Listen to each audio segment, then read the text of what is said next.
Okay, moving on to some examples of the test for independence. We're going to take our first example, and let's say we wanted to look at the relationship between hair color and eye color. We randomly selected 100 people and determined whether their hair was light or dark, or their eye color was light or dark. We want to know if there's sufficient evidence to conclude that there is a relationship between eye color and hair color. Again, our null hypothesis here is that the eye color and hair color are independent of each other. The alternative would be that they are dependent upon each other. So we are given the following observed information. There were 31 people who had light hair and light eyes, 21 people who had dark hair and light eyes, 14 that had dark hair or light hair and dark eyes, and 34 that had dark hair and dark eyes. So to calculate this, we would need to set up a table. And in our table, we need to calculate some totals here.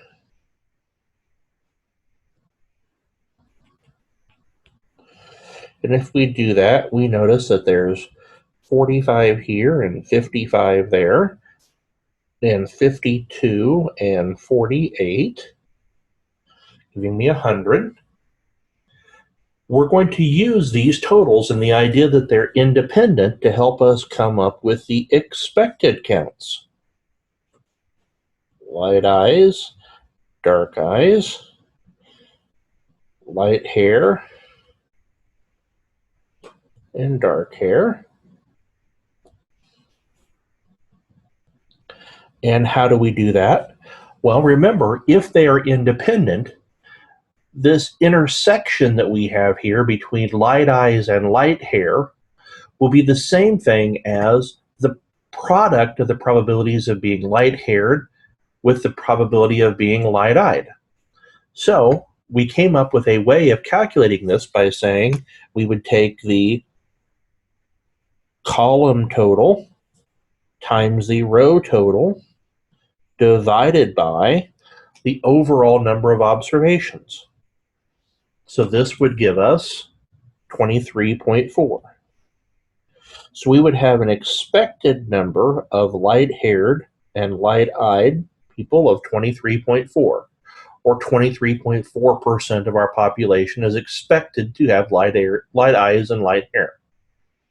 So this was for light eyes and light hair. If I want to look at light eyes and dark hair, I'm going to look at the row for light eyes and the column for dark hair. I'm going to multiply those together, so that'd be 55 times 52, and I'll divide by 100, which then gives me a value of 28.6. Note that that still comes up to give me a total of 52. If we wanted dark eyes and light hair, I would take the dark eyes row of 48 and the light-haired column of 45 and multiply those two together and divide by 100. So you get 48 times 45 over 100, which turns out to be 21.6.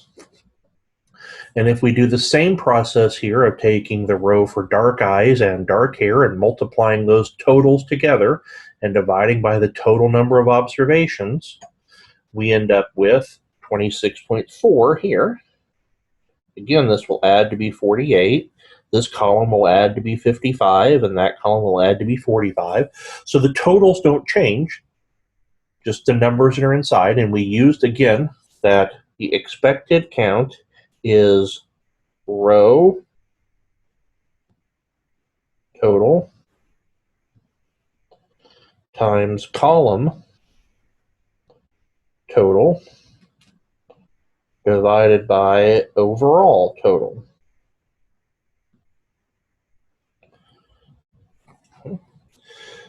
So now that we have these observations, we can look at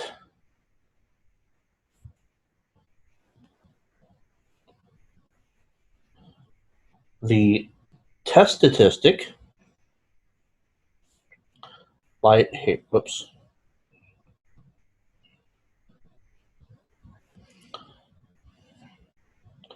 light hair, or, excuse me, light eyes.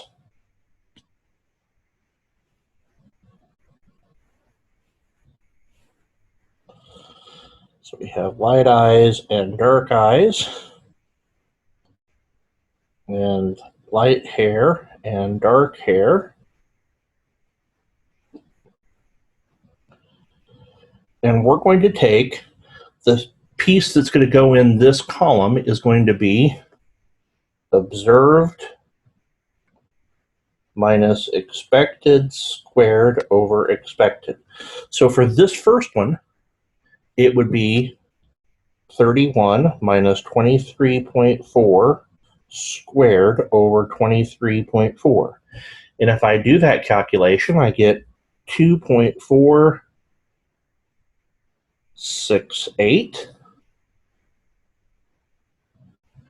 And this one would be 21 minus 28.6.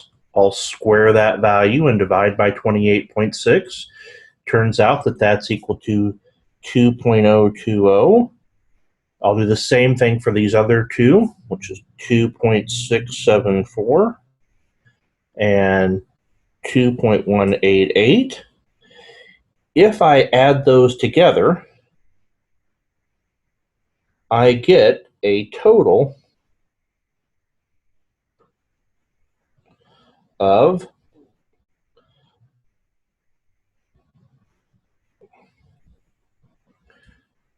9.350. Now, my critical value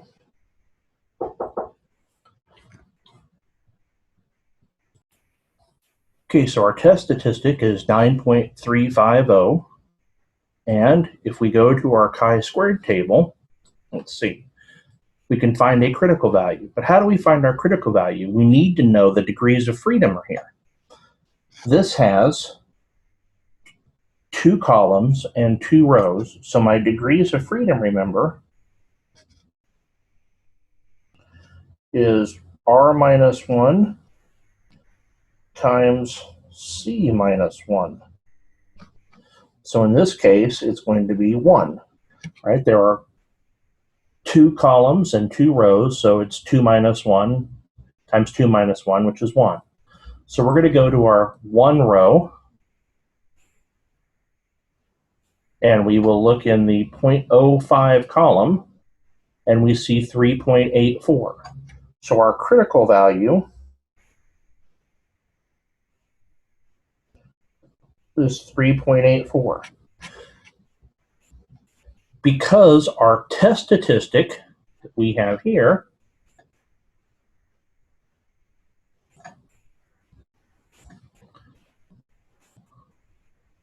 exceeds our critical value that we have here, we will reject the null hypothesis and say that hair color is related to eye color.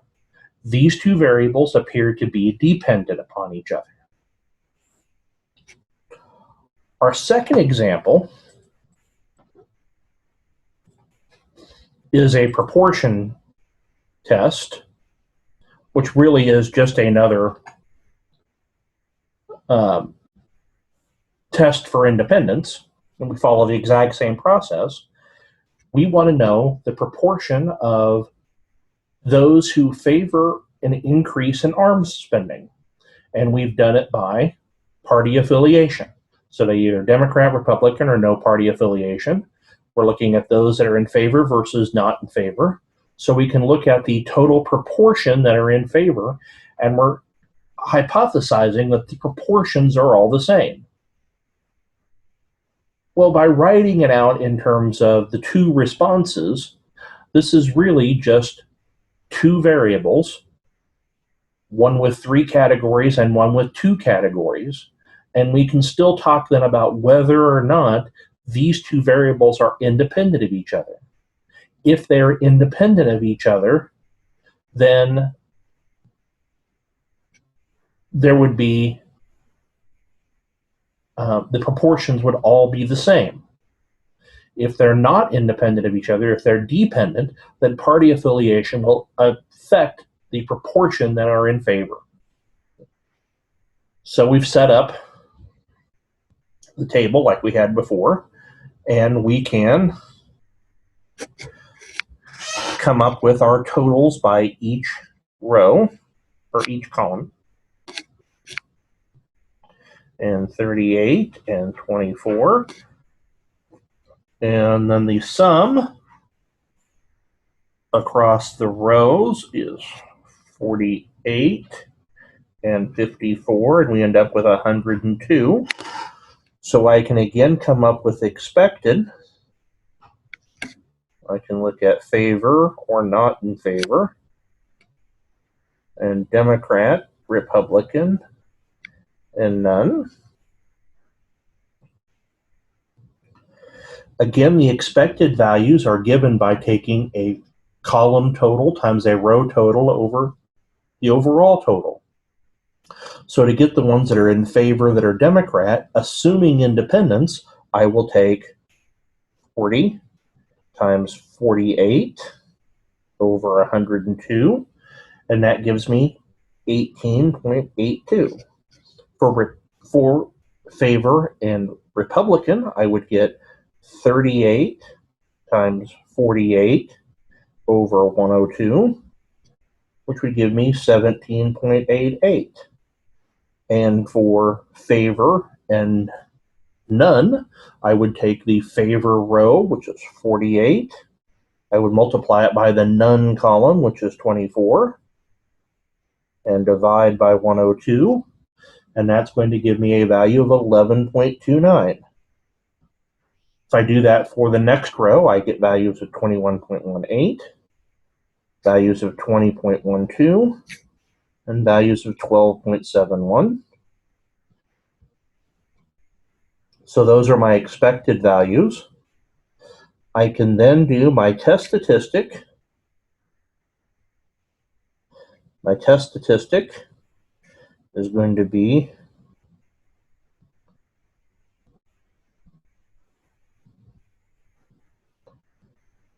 again, remember it is observed minus expected squared over expected. So if I were looking at those that are in favor and Democrat, and I look at the number that I've observed versus what I expected, that would give me minus 2.82 squared. So I would get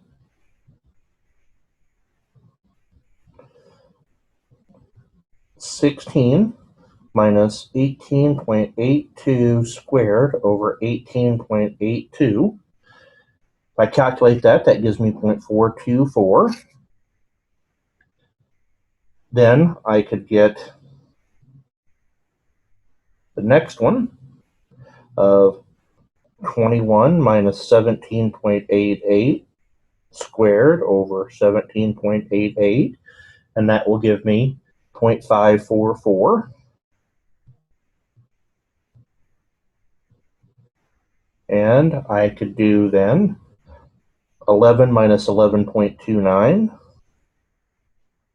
squared over 11.29, and that gives me 0.008.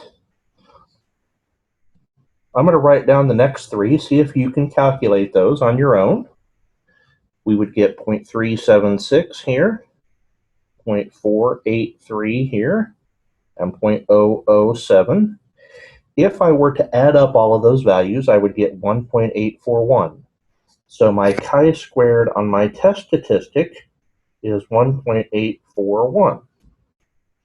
The critical value, though, well, let's see.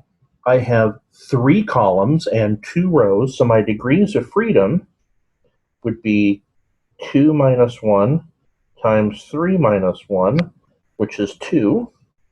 So I'm going to have 2 degrees of freedom. And let's see, what was I at? I was at the I don't say here, so let's assume it's at the 0.05 level. So we're going to use the 5% level of significance. So at a 5% level of significance in the 2 row, I get 0.02. So I'll have a critical value of 5.99. So my critical value is 5.99.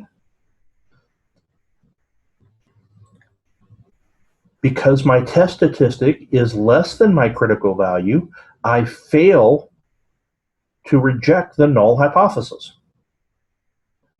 I cannot say that these are dependent. I fail to say that they're independent. In other words, I do not have sufficient evidence to conclude that the proportions are different by political party. If we wanted to do the p-value, we could look in this row and try to find a value of 1.84, and that's even further left than this 0.25, so the p-value would be more than 0.25. We'll see exactly what it is, though, here in a moment when we pull up StatCrunch and work through it that way.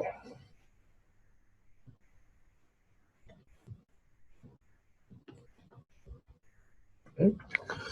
So let's go back to our first example where we have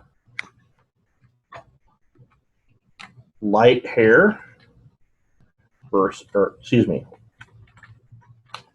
light eyes versus dark eyes. So this is going to be eye color. And then we can look at light hair and dark hair. And put in our observations. In order to do this test, we go to Stat, Tables, Contingency, with Summary. We're going to select the light hair and dark hair columns because those are the columns we want to compare. The row labels are in the eye color column. We're going to do the chi-square test for independence. I want to go ahead and click on the expected count and the contributions to chi-square and compute. And what you notice is the values that we had before.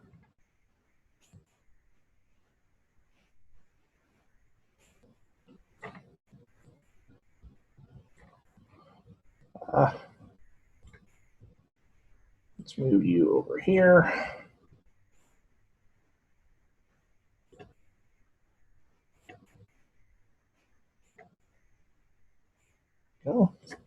If I compare, notice that the second row here is our expected value, 23.4, 28.6, and so on. The third row are the calculations that we came up with as being our contributions to the chi-squared statistic. And this would round to 2.47, this would round to 2.02, 2.67, and 2.19. And the chi-squared statistic that we came up with was 9.35, and we had a p-value of about 0.02%. Okay, so now we'll do our second example. Our second example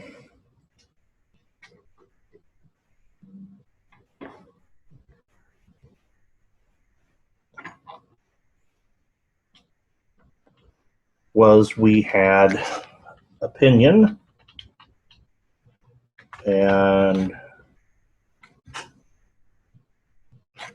Democrat, Republican, or none. So we have favor,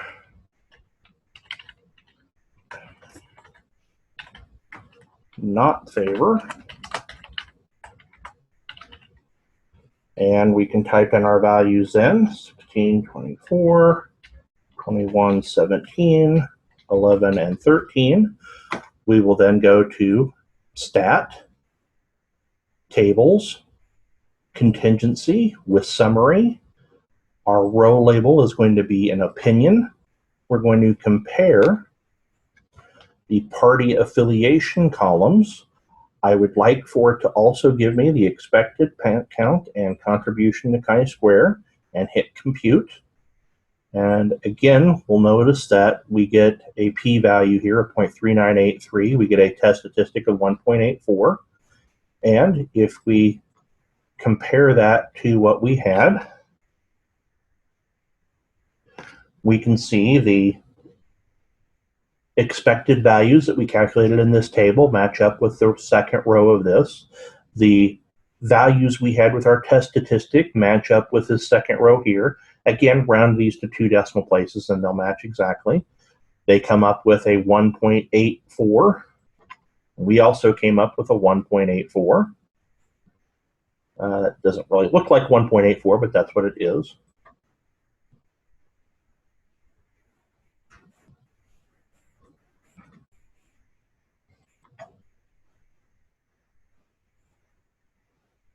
Yeah. So that takes us over the examples for chi-squared goodness of fit.